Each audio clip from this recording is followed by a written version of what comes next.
La petite amie de Nick a été soudainement assassinée. Nick a immédiatement appuyé sur la bague qu'il portait, et le temps est remonté de 57 secondes. Lorsque le tueur est réapparu, Nick l'a assommé avec une bouteille. En voyant le pistolet du tueur, le patron a finalement compris que Nick lui avait sauvé la vie. Pour le remercier, le patron lui a offert une voiture de sport.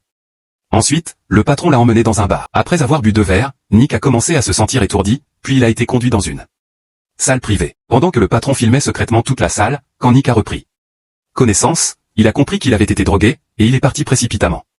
Cependant, lorsqu'il est rentré chez lui, à cause de la forte odeur de parfum sur lui, il a été sévèrement réprimandé par sa petite amie, et ils se sont séparés en mauvais termes. En regardant la femme qu'il aimait quitter sa vie, Nick ne pouvait plus supporter cette douleur. C'est alors qu'il s'est souvenu que le coffre-fort du bureau du patron semblait suspect.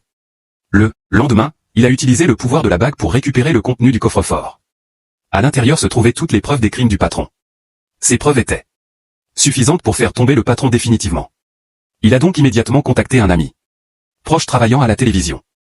Le lendemain, les preuves des crimes du patron ont été diffusées à la télévision.